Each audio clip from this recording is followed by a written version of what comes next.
Édouard Martin, bonjour. Bonjour. Vous êtes député européen depuis 2014. C'est votre premier mandat, c'était votre premier mandat au Parlement européen. Après une carrière de militant syndical, on le rappelle, c'est vous à la tête de la CFDT qui avez mené avec les salariés, avec vos camarades, la lutte contre la fermeture des hauts fourneaux d'ArcelorMittal à Florange, en Moselle. Ça s'est passé à partir des années 2008-2009, c'est ça. C'est donc finalement par rapport à cette pratique, à votre pratique de militant syndical, qui est particulièrement intéressante, que j'aimerais vous poser quelques questions sur ce que vous avez fait, ce que vous a apporté votre pratique de député au Parlement européen. Qu'est-ce que ça apporte finalement d'être député européen, tout simplement par rapport à l'action syndicale et à ces combats que vous avez menés antérieurement ? C'est la continuité du combat syndical et la continuité du combat du monde du travail et des travailleurs sur un autre registre, le registre de la politique. Alors certains m'en ont voulu, mais néanmoins on peut ne pas aimer, mais c'est des lieux où il faut être. Parce qu'ici, on décide pour plus de 500 millions de citoyens. Et donc si des gens comme nous, des gens comme moi ne sont pas là pour essayer d'inverser un temps soit peu la courbe, c'est des gens qui bien souvent malheureusement ne connaissent rien au monde du travail qui vont décider pour nous. Donc je pense avoir apporté cette touche particulière et cette sensibilisation justement au monde du travail et au monde de l'industrie.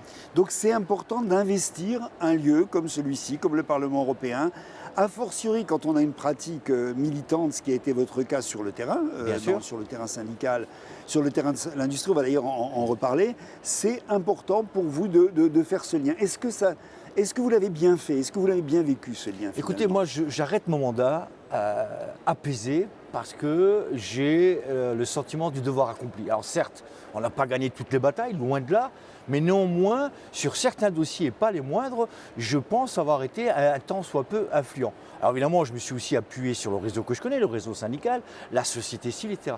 Mais vous savez, vous n'avez jamais perdu ce lien-là ? Jamais, jamais. Je n'ai rien changé à ma vie.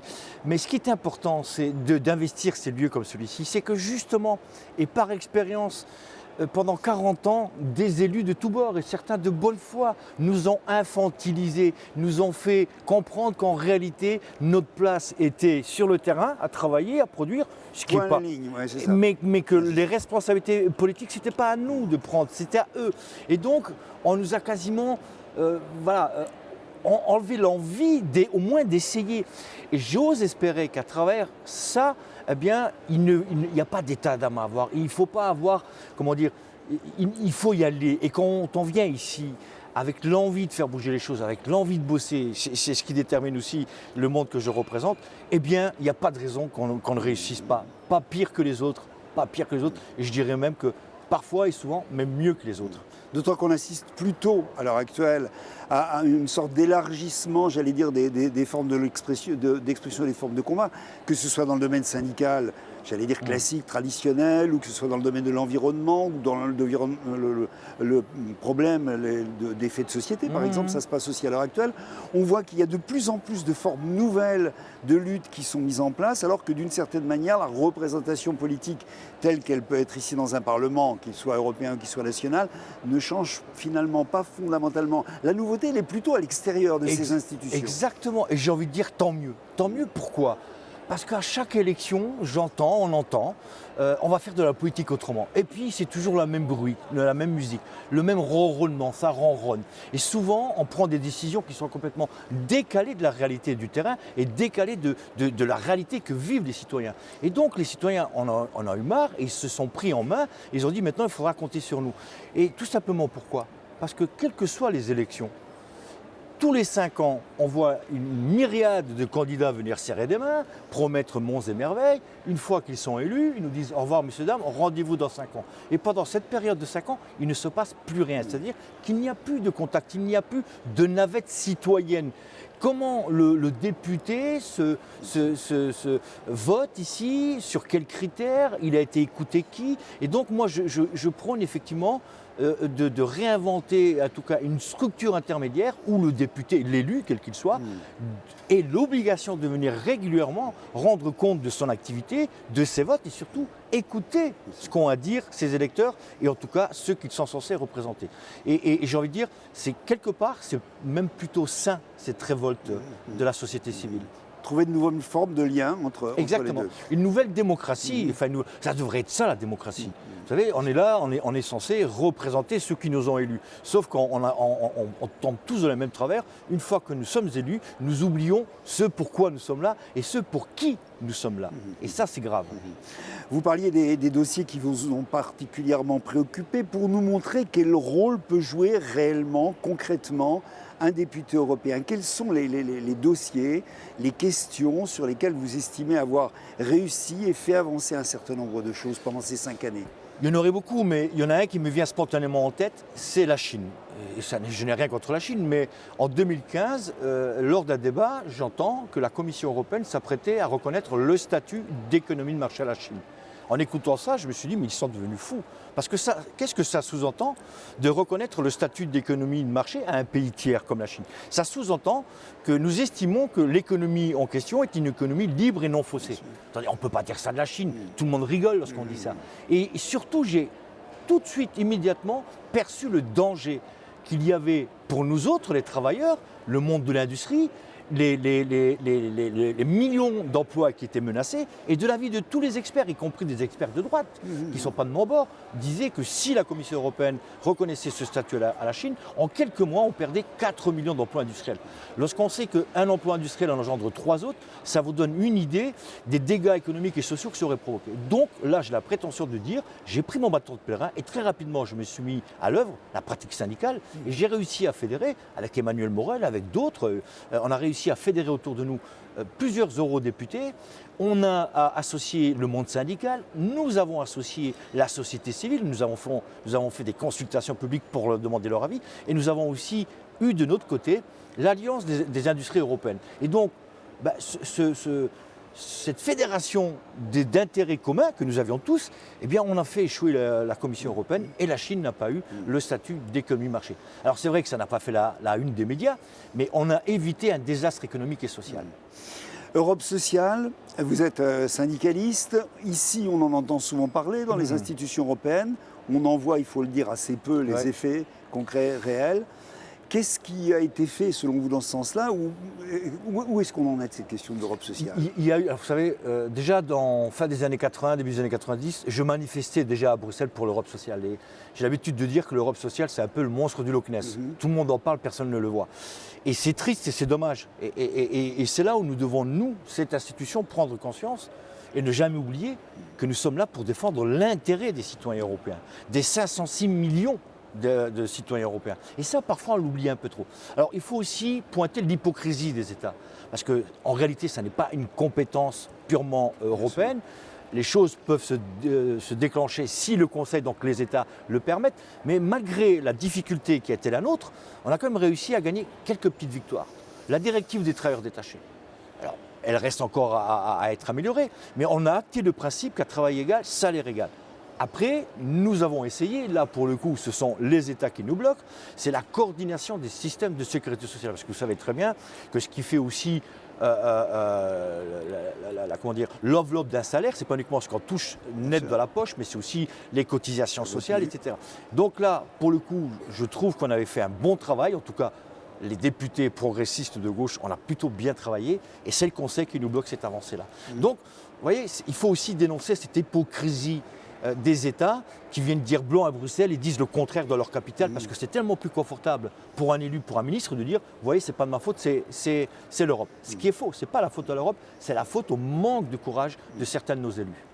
Qu'est-ce que vous pensez aujourd'hui de la situation de la mobilisation syndicale en règle générale et de l'état, j'allais dire, des syndicats en Europe, en France, bien entendu? On a vu lors notamment des mobilisations qui ont été tout de même assez fortes il y a 1 an maintenant, au printemps dernier, que cette mobilisation syndicale en France n'aboutissait pas réellement, ne parvenait pas réellement à engranger des avancées par rapport à ce qui était retiré aux salariés sur des points extrêmement importants dont on peut reparler. Qu'est-ce que vous en pensez aujourd'hui de l'état général des forces du travail, j'allais dire, des forces qui défendent les travailleurs au sein de l'Europe aujourd'hui? Vous savez, moi je ne vais pas m'associer à ceux qui tapent en permanence sur le monde syndical. Alors, ils ne sont pas dans une période facile, mais qui est dans une période facile actuellement? Je rappelle quand même, et il faut le dire et le répéter fort, que le plus petit syndicat français a beaucoup plus d'adhérents que le plus grand des partis politiques français. Donc ils ont cette légitimité-là à représenter le monde du travail. Et ils sont aussi élus, parce qu'il y a des élections professionnelles dans les entreprises, lorsqu'il y a la chance d'avoir des syndicats, et le taux de participation est plutôt autour de 80-90%. Donc arrêtons de taper sur le monde syndical, ça c'est la faiblesse politique qui essaye de régler ses comptes avec le monde syndical. Mais que perçoit-on? Lorsque les politiques menées notamment par Emmanuel Macron consistent effectivement à affaiblir le monde syndical, il se passe quoi? Il se passe les gilets jaunes. Et vous négociez avec qui? Avec les gilets jaunes. Vous avez vu ce que ça donne. Chacun veut, et je peux l'entendre, je peux le comprendre, mais à un moment donné, dans toute action, tout mouvement social, quel qu'il soit, à travers les organisations syndicales, à travers des mouvements comme les Gilets jaunes, il faut à un moment donné, il y a un temps pour l'action, il y a un temps pour capitaliser les éventuelles avancées. Et là, il faut quelqu'un qui négocie, il faut quelqu'un qui prenne la responsabilité. Moi, je dis au gouvernement actuel et à tous les gouvernements, attention à ce que vous faites, vous êtes en train de jouer avec le feu, et ça, c'est un boomerang qui vous reviendra en pleine figure. Si votre action, je parle des États, c'est d'affaiblir le monde syndical, j'ai beaucoup de soucis pour la suite du dialogue social et justement de la manière de régler les conflits. Et donc moi je serais plutôt favorable à faire en sorte à redonner plus de pouvoir au monde syndical parce que franchement, surtout dans les périodes actuelles, ils ont beaucoup, comment dirais-je, de hargne et ils ont envie de réussir. Mais tout est fait pour discréditer ce mouvement-là. Et vous savez, le monde syndical, au-delà de cela, c'est d'abord et avant tout la démocratie sociale. Et on voit bien que dans beaucoup de pays, on s'attaque à la démocratie. À partir du moment où on s'attaque à la démocratie sociale dans le monde du travail, eh bien c'est la démocratie en général qui sera tôt ou tard remise en cause. On parlait tout à l'heure des problèmes de concurrence entre l'Europe et la Chine. Plus largement, j'allais dire, parce que c'est des questions que vous maîtrisez très bien, que pensez-vous à l'heure actuelle des grandes questions industrielles qui concernent l'Europe ? Comment vous voyez la situation? Est-ce que vous avez motif à vous faire du souci, Oui. j'allais dire? Oui, et là aussi, encore une fois, c'est ce que j'ai constaté en 5 ans, ça va peut-être étonner certains, c'est que la faiblesse de l'Europe, c'est le manque d'Europe. Parce que les Chinois, eux, l'ont très vite compris. Et donc, comme ils savent que, notamment sur le statut d'économie de marché, ils ont échoué face à cette institution-là, ils vont négocier individuellement avec les États, avec l'Espagne, avec la France, avec l'Allemagne, avec la Grande-Bretagne. Et donc, ils nous divisent. Et ça marche. Pourquoi se priver? Ça marche. Regardez le dernier exemple en date en France, dans ma région, Saint-Gobain pour Pont-à-Mousson. On s'apprête à donner la majorité du capital d'un fleuron de l'industrie française et européenne aux Chinois. Tant mieux pour les Chinois. Mais moi, je vous le donne en mille. Dans 5 ans au plus tard, cette production-là, si on laisse les choses telles quelles, elle ira se faire en Chine. Et donc, moi, je préconise la chose suivante. Nous avons des outils européens pour dire il faut, parce que c'est dans tous les textes que nous avons votés, il nous faut une industrie compétitive basée sur le développement durable et la décarbonisation de l'industrie. Et il y a des fonds européens qui nous permettent ça. Et je trouve que dans beaucoup d'usines comme Ascoval, comme Blanquefort, comme les fonderies du Poitou et Saint-Gobain, l'État français pourrait décréter que ce soit des pôles d'excellence mondiale et qu'on démontre à la terre entière qu'aujourd'hui, l'industrie décarbonée, elle n'est pas illusoire, c'est une réalité. Et là, non seulement on arrive à garder les entreprises, on arrive à garder les emplois et on arrive surtout à capter des investisseurs qui auront envie de rester et non pas de délocaliser la production. Quel est le dernier dossier, j'allais dire, celui qui vous avez le plus à cœur, là, au Parlement européen, tout de suite? Il y en a eu quelques-uns, mais si j'avais un dossier à retenir parmi tant d'autres, au-delà de la Chine, c'est les minerais de sang. Lorsque nous avons ici bataillé, y compris contre le monde patronal européen, vous savez, c'est la République démocratique du Congo, et c'est le malheur de ce pays-là, c'est la richesse de son sous-sol. Et il y a beaucoup de minerais, de matières premières qui nous sont indispensables pour notre économie. C'est grâce à ça que nous avons des téléphones portables, que nous avons des écrans plats, que nous avons des éoliennes, etc. Et il y a des multinationales, y compris européennes, qui payent des bandes armées pour semer la terreur et la barbarie dans les villages africains, dans le Kivu, et pour que ces gens quittent leur terre et que les multinationales puissent exploiter ces gisements qui sont indispensables pour notre économie. Donc c'est une richesse pour nous autres Européens. Eh bien, on a réussi à gagner cette bataille aussi là contre la Commission. C'est l'obligation de transparence de l'origine du minerai. J'étais très satisfait, c'est le docteur Mukwege qui nous a beaucoup sensibilisés sur la chose. Je rappelle l'homme qui répare les femmes et l'homme qui a obtenu le prix Nobel de la paix. Malheureusement, encore une fois, j'ai la mère nécessité de reconnaître que ça n'est toujours pas en application parce que les États ont freiné ce texte-là, parce que disent-ils que économiquement, ça pourrait nous porter préjudice. Vous imaginez, il ne s'agit pas de gagner ou de perdre ici et là quelque part de marché. Il s'agit de mettre un terme à la barbarie dans ces pays-là. Et ensuite, on va les stigmatiser parce que ces pauvres personnes qui sont pourchassées, violentées, menacées, essaient de venir chez nous. Vous voyez, donc c'est la double peine pour ces villageois, et ça c'est honteux.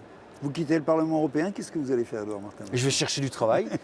Voilà, donc comme malheureusement beaucoup de millions de chômeurs, j'ose espérer, j'ai envie de continuer à travailler dans le domaine de l'industrie, comment concilier l'industrie et le développement durable, parce que c'est possible. Moi, je ne veux pas opposer l'un à l'autre, mais pour ça, il faut investir. Et c'est bon pour la planète, c'est bon pour l'emploi, c'est bon pour la compétitivité et c'est bon pour les territoires. Donc voilà, je vais essayer de travailler autour de cela. Il n'y a pas grand-chose qui existe encore au niveau national et au niveau européen. Et ce travail de député européen m'a éclairé sur le fait qu'il y a peut-être aussi une structure manquante entre les deux. Et on a tous intérêt à le faire. Ça sera notre façon, à nous Européens, de lutter contre le réchauffement climatique et surtout de maintenir des emplois durables, plutôt bien payés, avec des statuts. Je vous remercie, Édouard Martin. Merci. Bonne chance pour vos nouvelles aventures. Merci à très beaucoup. bientôt. On continuera À bientôt. à être avec vous, à vous suivre. Merci. Merci. Au revoir.